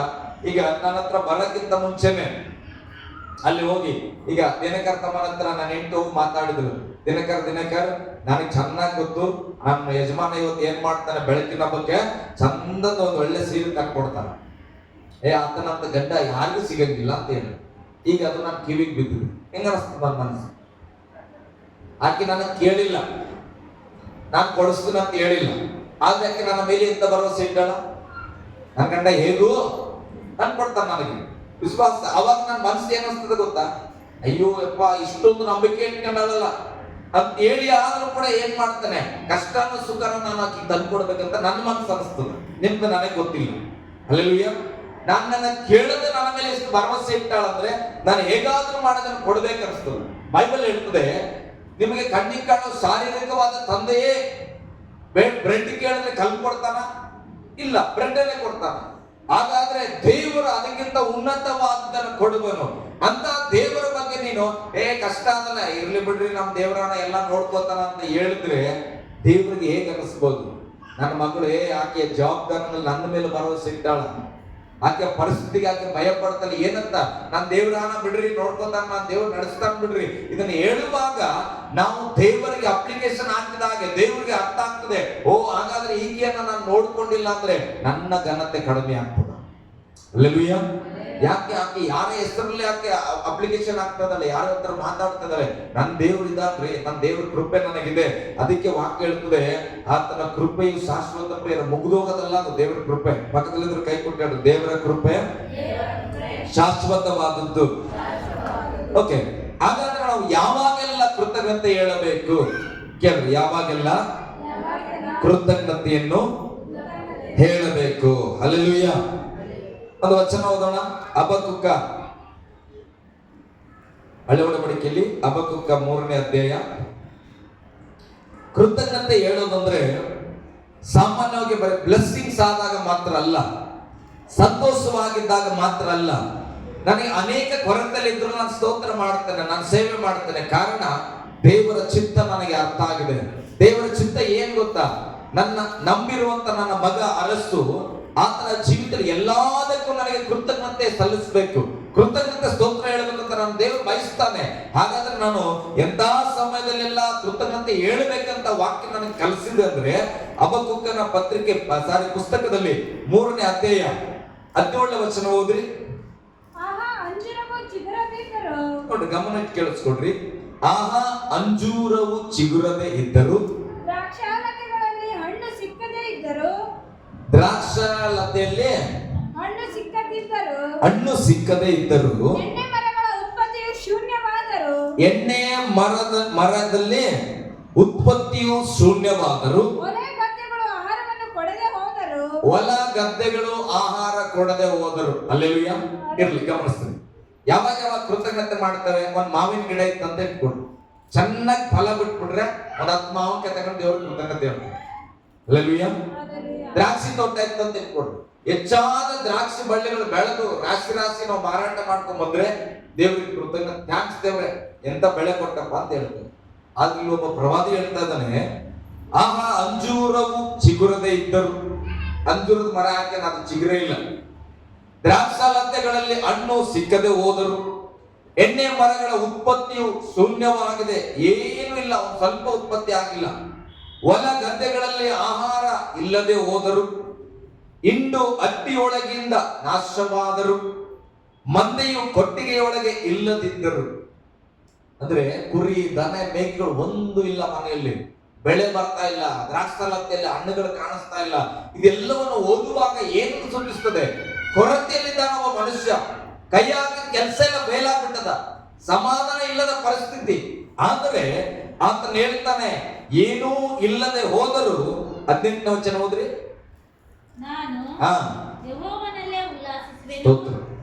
ಹೊಲದಲ್ಲಿ ಬೆಳೆ ಬೆಳೆದಿಲ್ಲ, ಮಾವಿನ ತೋಪಲ್ಲಿ ಮಾವಿನ ಹಣ್ಣು ಬಿಟ್ಟಿಲ್ಲ, ಎಣ್ಣೆ ಮರದಲ್ಲಿ ಎಣ್ಣೆ ಬರ್ತಾ ಇಲ್ಲ, ದೊಡ್ಡಿಯಲ್ಲಿ ಹೋಗಿ ನೋಡಿದ್ರೆ ಕುರಿಗಳು ಕಾಣಿಸ್ತಾ ಇಲ್ಲ.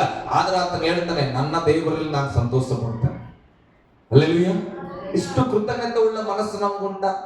ಅನೇಕ ಕೊರತೆಯಲ್ಲಿದ್ದಾಗಲೂ ಕೂಡ ನಿನಗೆ ಸಂತೋಷ ಪಡಬೇಕು. ವಾಕ್ಯ ಹೇಳ್ತದೆ, ನಾನು ಯೆಹೋವನಲ್ಲೇ ಉಲ್ಲಾಸಿಸುವೆನು, ಕಾರಣ ನನ್ನ ರಕ್ಷಕನಾದ ದೇವರಲ್ಲಿ ನಾನು ಆನಂದ ಪಡ್ತೇನೆ. ಹಲ್ಲೆಲೂಯಾ.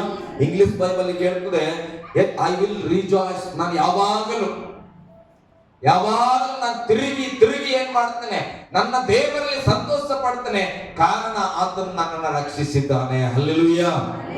ನಾನು ಅದಕ್ಕೆ ಹೇಳ್ತೇನೆ, ಮನೆ ಕಟ್ತೇವೋ ಇಲ್ಲೋ ನನಗೆ ಗೊತ್ತಿಲ್ಲ, ಕಾರ್ ತಗೊಳ್ತೇವೋ ಇಲ್ಲೋ ಗೊತ್ತಿಲ್ಲ, ನಮ್ಮ ಸಂತತಿ 100 ಆಗ್ತದೋ ಇಲ್ಲೋ ನನಗೆ ಗೊತ್ತಿಲ್ಲ, ಆದ್ರೆ ದೇವರು ನನ್ನನ್ನ ರಕ್ಷಿಸಲ್ಪಟ್ಟಿದ್ದಾನೆ. ಅದಕ್ಕೆ ನಾನು ದೇವರಲ್ಲಿ ಯಾವಾಗಲೂ ಸಂತೋಷಿಸುತ್ತೇನೆ. ಹಲ್ಲೆಲೂಯಾ.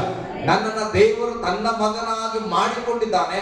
ಆ ಒಂದು ವಾಗ್ದಾನವನ್ನು ನೆನಪು ಮಾಡಿ ಎಲ್ಲಾ ವಿಷಯಗಳಲ್ಲೂ ನಾನು ದೇವರಿಗೆ ಕೃತಜ್ಞತೆ ಹೇಳುತ್ತೇನೆ. ದೇವರು ನನಗೆ ಏನೋ ಕೊಡುತ್ತಾನೆ ಅನ್ನೋದರಲ್ಲಿ ನಾನು ಕೃತಜ್ಞತೆ ಹೇಳ್ತಾ ಇಲ್ಲ. ದೇವರು ನನಗಾಗಿ ನಾನು ಹುಟ್ಟೋದಕ್ಕಿಂತ ಮುಂಚೆ ಮಾಡಿದ ಮಹತ್ತಾದ ಕಾರ್ಯವನ್ನು ನೆನೆಸಿ ನಾನು ಕೃತಜ್ಞತೆ ಹೇಳ್ತೇನೆ. ಹಲ್ಲೆಲೂಯಾ. ಕೆಲವರು ಕೇಳ್ತಾರೆ, ಕೃತಜ್ಞತೆ ಪ್ರಾರ್ಥನೆ ಮಾಡ್ರಿ ಅಂದ್ರೆ ಏನ್ ಮಾಡ್ಯಾನ್ರಿ ದೇವ್ರು ನಮಗ? ಯಾಕೆ ನಾವು ಕೃತಜ್ಞತೆ ಹೇಳೋಣ? ಯಾಕೆ ಪ್ರೇಯರ್ ಮಾಡ್ಬೇಕ್ರಿ? ನಡೆದಿದ್ದೇ ನಡೆಯಕತ್ತದ, ಇದ್ದಿನ ಕಷ್ಟ ಇದ್ದಂಗೆ ಅದ, ಹೆಂಗ್ ಸ್ತೋತ್ರ ಬರ್ತದ ಪಾಸ್ಟ್ರೆ ಬಾಯಾಗ? Hallelujah. God is my saver. ನನ್ನ ದೇವರು ನನ್ನ ರಕ್ಷಕ ಪ್ರೇಮಿ, ನನ್ನ ತಂದೆ ಆತನು, ನನಗಾಗಿ ಜೀವ ಕೊಟ್ಟವನು, ನನಗಾಗಿ ತಿರುಗಿ ಬರಲಿಕ್ಕಿರುವಂತ ದೇವರು. ಆತನಿಗಾಗಿ ಯಾವಾಗಲೂ ಕೃತಜ್ಞತೆ ಸ್ತೋತ್ರ ಹೇಳಬೇಕು. ಅದು ಒಂದು ದೊಡ್ಡ ಆಯುಧವಾಗಿದೆ. ಹಲ್ಲೆಲೂಯ, ಗಟ್ಟಿಯಾಗಿ ಹಲ್ಲೆಲೂಯ. ರೋಮ 8:28 ಹೋದ್ರಿ. ಇನ್ನು 5 ನಿಮಿಷದಲ್ಲಿ ನಾನು ಮುಗಿಸ್ತೇನೆ ಬೇಗ. ರೋಮ 8:28. ರೋಮಪುರದಲ್ಲಿ ಬರೆದ ಪತ್ರಿಕೆ 8:28 ವಚನ ಬಾಯ್ಪಾಠ ಇರ್ತದೆ, ಹೇಳ್ಬಿಡುದು. ಇದಲ್ಲದೆ ದೇವರ ಸಂಕಲ್ಪದ ಮೇರೆಗೆ ನೋಡ್ರಿ, ಇದಲ್ಲದೆ ದೇವರ ಸಂಕಲ್ಪದ ಮೇರೆಗೆ ಕರೆಯಲ್ಪಟ್ಟು ಆತನನ್ನು ಪ್ರೀತಿಸುವವರಿಗೆ ನೋಡ್ರಿ, ಯೇಸುವನ್ನ ಪ್ರೀತಿಸುವರ ಹಿತಕ್ಕಾಗಿ ಎಲ್ಲಾ ಕಾರ್ಯಗಳು ಅನುಕೂಲವಾಗ್ತವೆ ಅಂತ ನಮಗೆ ಗೊತ್ತು. ಪೌಲನು ಹೇಳ್ತಾನ, ಕ್ರಿಸ್ತನು ಅನಾದಿ ಸಂಕಲ್ಪದ ಮೇರೆಗೆ, ದೇವರ ಸಂಕಲ್ಪದ ಮೇರೆಗೆ ಕರೆಯಲ್ಪಟ್ಟನೇ ಇಲ್ಲ. ನಮಗೆ ದೇವ್ರ ಕರೆತಾನೆ ಇಲ್ಲ. ನಮಗೆ ನಂಬಿಕೊಳ್ಳೋರು ಆಮೇಲೆ ಹೇಳಿ. ಓಕೆ, ನೀವು ದೇವರನ್ನು ಪ್ರೀತಿಸ್ತೀರ? ಇಲ್ಲ, ಪ್ರೀತಿಸ್ತೀರಿ. ಇಲ್ಲಿ ವಚನ ಏನ್ ಹೇಳ್ತದೆ? ದೇವರು ಸಂಕಲ್ಪದ ಮೇರೆಗೆ ಕರೆಯಲ್ಪಟ್ಟು ಯಾರು ದೇವರನ್ನ ಪ್ರೀತಿಸ್ತಾರೋ ಅವರ ಹಿತಕ್ಕಾಗಿ ಎಲ್ಲವೂ ಏನಾಗ್ತದೆ? ಅನುಕೂಲ ಆಗ್ತದೆ. ಅಂದ್ಮೇಲೆ ನಾಳೆ ನಿಮ್ಗೆ ಏನೋ ಬೇಕಾಗಿದೆ, ಇವತ್ತು ಕೃತಜ್ಞತೆ ಹೇಳಪ್ಪ. ನಾನು ದೇವರನ್ನು ನಂಬಿ ಬಂದಿದ್ದೇನೆ, ದೇವರು ನಾನು ಪ್ರೀತಿಸ್ತಾ ಇದ್ದೇನೆ, ಹಾಗಾದ್ರೆ ನನಗೆ ನಂಬಿಕೆ ಉಂಟು, ನನಗೆ ಬೇಕಾದದೆಲ್ಲವನ್ನ ನನ್ನ ದೇವರು ಒದಗಿಸ್ತಾನೆ. ಅದಕ್ಕೆ ಕಾಣದೇ ಇದ್ದರು ಆ ಒದಗಿಸುವಿಕೆಯನ್ನು ನಂಬಿ ನಾನು ಇವತ್ತು ಕೃತಜ್ಞತೆ ಹೇಳ್ತಾನೆ. ಹಲ್ಲೆಲೂಯಾ, ಗಟ್ಟಿಯಾಗಿ ಹಲ್ಲೆಲೂಯಾ. ಇಸಾಕನು ಮೋಹನ್ ಬೆಟ್ಟಕ್ಕೆ ಹೋಗ್ತಾ ಇರ್ತಾರೆ. ಯಾತಕ್ಕೆ? ಯಜ್ಞ ಮಾಡ್ಲಿಕ್ಕೆ ಅಪ್ಪ ಅನ್ಸುತ್ತೆ.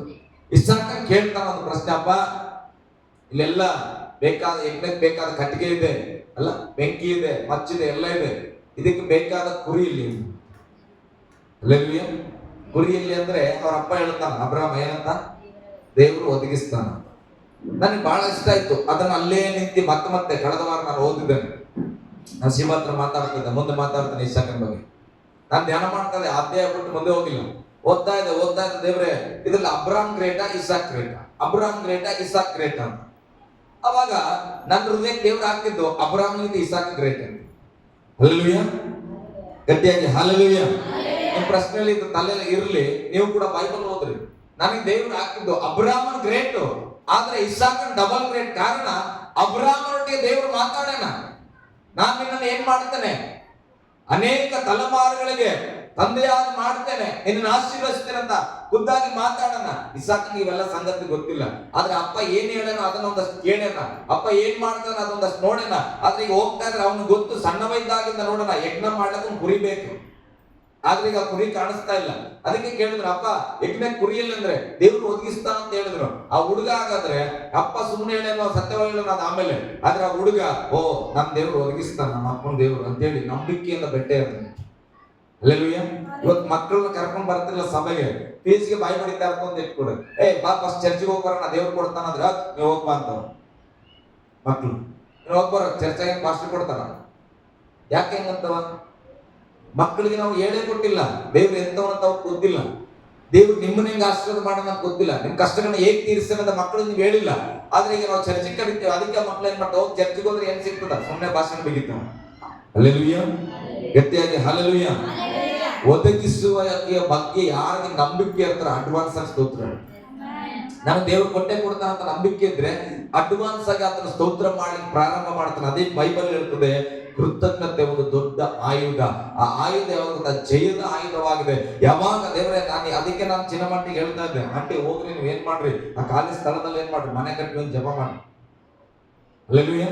ಕಣ್ಣಿಗೆ ಕಾಣ್ತಾ ಇಲ್ಲ ಬಿಲ್ಡಿಂಗ್, ಆದ್ರೆ ಹೋಗಿ ಮಾಡ್ಬೇಕು. ನಾನು ದೇವ್ರು ಕಟ್ಲಿಕ್ಕೆ ಶಕ್ತನೋ, ಆತನ ಇವತ್ತರ ಕಟ್ಟಲಿ, ನಾಳೆ ಕಟ್ಟಲಿ. ದೇವ್ರೆ ಅದ್ಭುತವಾದ ಮನೆ ಕಟ್ಟಿದ್ಯಪ್ಪ ನೀವು ಇಲ್ಲಿ ಅಂತೇಳಿ ಒಂದು ಸ್ತೋತ್ರ ಹೇಳುವಂತ ಆ ಕೃತಜ್ಞತೆ ಏನನ್ನ ಸೂಚಿಸ್ತದಂದ್ರೆ ನಿನ್ನ ನಂಬಿಕೆಯನ್ನ ಹೆಚ್ಚಾಗಿರುವುದನ್ನ ಅದು ಸೂಚಿಸುವಂತದ್ದಾಗಿದೆ. ಹಲ್ಲೆಲೂಯಾ, ಗಟ್ಟಿಯಾಗಿ ಹಲ್ಲೆಲೂಯಾ. ಓಕೆ, ಇನ್ನೊಂದೇ ವಚನ ನಾನು ಓದಿಸಿ ನಾನು ಮುಗಿಸ್ತೇನೆ. ಕೀರ್ತನೆಗಳು 100 ಅಧ್ಯಾಯ 1ನೇ ವಚನ ಓದ್ರಿ. ನೋಡಿ, ಸಮಸ್ತ ಭೂನಿವಾಸಿಗಳೇ ಯೆಹೋವನಿಗೆ ಜಯಘೋಷ ಮಾಡಿರಿ, ದೇವರಿಗೆ ಜಯಘೋಷ ಮಾಡಿರಿ, ಯೆಹೋವನನ್ನು ಸಂತೋಷದಿಂದ ಸೇವಿಸಿರಿ. ನೋಡ್ರಿ, ವಾಕ್ಯ ಹೇಳ್ತದೆ, ಸಮಸ್ತ ಭೂನಿವಾಸಿಗಳೇ ದೇವರಿಗೆ ಜಯಘೋಷ ಮಾಡಿರಿ, ಯೆಹೋವನನ್ನ ಸಂತೋಷದಿಂದ ಸೇವಿಸಿರಿ. ಇಂಗ್ಲಿಷ್ ಬೈಬಲ್ ಹೇಳ್ತದೆ, ದೇವರಿಗೆ ಸಂತೋಷದಿಂದ ಜಯಘೋಷ ಮಾಡ್ರಿ ಅಂತ. ಹಲ್ಲೆಲೂಯಾ. ಇಂಗ್ಲಿಷ್ ಬೈಬಲ್ ಹೇಗೆ ಹೇಳ್ತದೆ? ದೇವರಿಗೆ ಸಂತೋಷದ ಜಯಘೋಷ ಮಾಡ್ರಿ, ಸಂತೋಷವುಳ್ಳವರಾಗಿ, ಹ್ಯಾಪಿನೆಸ್ ಆಗಿ ನೀವ್ ಏನ್ ಮಾಡ್ರಿ?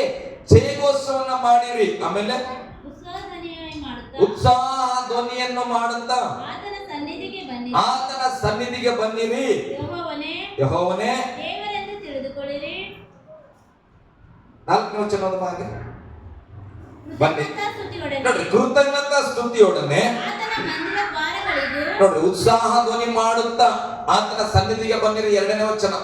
4ನೇ ವಚನದಲ್ಲಿ ಗಮನಿಸ್ತೇವೆ, ಕೃತಜ್ಞತಾ ಸ್ತುತಿಯೊಡನೆ ಆತನ ಮಂದಿರ ದ್ವಾರಗಳಿಗೂ ಕೀರ್ತನೆಯೊಡನೆ ಆತನ ಅಂಗಳಗಳಿಗೂ ಬನ್ನಿರಿ.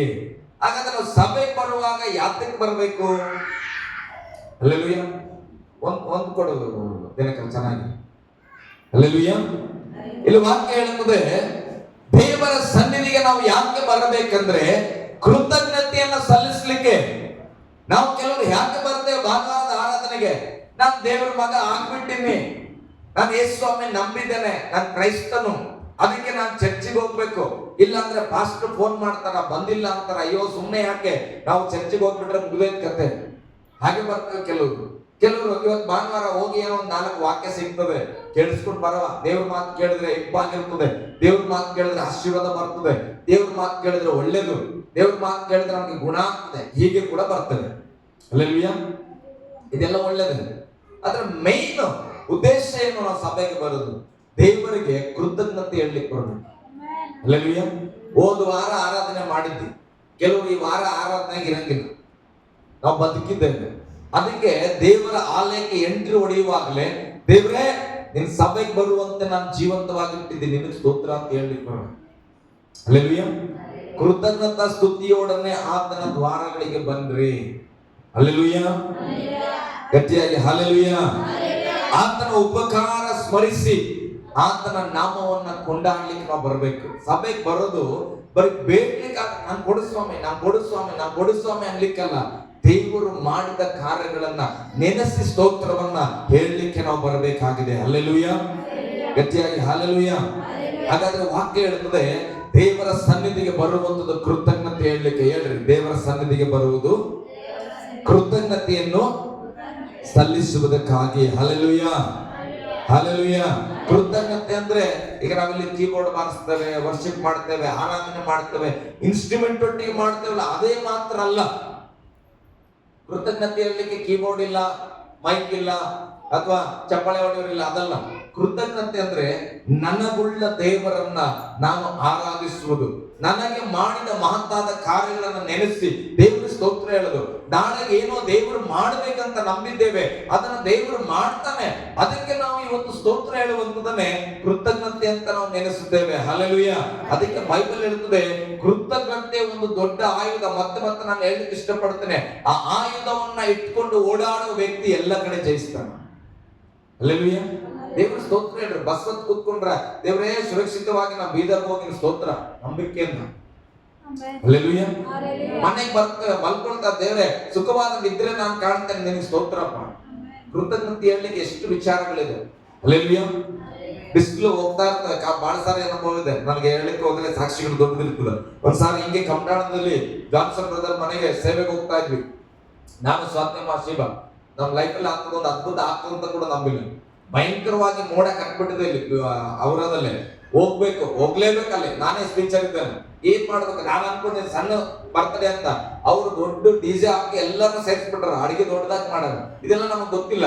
ನಾವೇನ್ ಮಾಡಿವಿ, ಮಳೆ ಬರ್ತಾ ಇದೆ, ಏನ್ ಮಾಡ್ಬೇಕಪ್ಪ ಅಂತ ಪ್ರಾರಂಭ ಮಾಡಿ ಒಂದೇ ನಮ್ಮ ಬಾಯಲ್ಲಿ ಏನ್ ಗೊತ್ತಾ, ಇಸ್ರಾಯೇಲರನ್ನ ಮೇಘಸ್ತಂಭವಾಗಿ ಅಗ್ನಿಸ್ತಂಭವಾಗಿ ನಡೆಸಿದಿ ಸ್ವಾಮಿ, ನಮ್ಮನ್ನು ನೀನು ಹಾಗೆ ನಡೆಸು, ಈ ಮಳೆಯಲ್ಲಿ ನಮಗ್ ಬಿಡಬಾರದಂತ. ಹಲ್ಲೆಲೂಯಾ. ಪ್ರಾರ್ಥನೆ ಮಾಡಿ ಹೋಗಿ. ಅವಾಗ ರೋಡ್ ಬೇರೆ ಈ ಕಡೆಯಿಂದ ಇಲ್ಲ, ನಾವ್ ಎಲ್ಲಿಂದ ಹೋಗ್ಬೇಕು, ವಡಗಾಂವ್ ಮಾರ್ಗವಾಗಿ ಹೋಗ್ಬೇಕು. ಅವಾಗ ರಿಪೇರಿ ಇದ್ದಿತ್ತು. ಹೋಗ್ತಾ ಎಷ್ಟು ಕತ್ತಲಾಗಿದೆ ವಾತಾವರಣ ಅಂದ್ರೆ ನಮ್ಗೆ ನಂಬಿಕೆನೇ ಇಲ್ಲ. ಒಂದು ಕಡೆ ಏನು ಅಯ್ಯೋ ಎಲ್ಲಿ ನಿಂತ್ಕೊಂಡ್ಬಿಡ್ತೇವೆ ಅಂತ.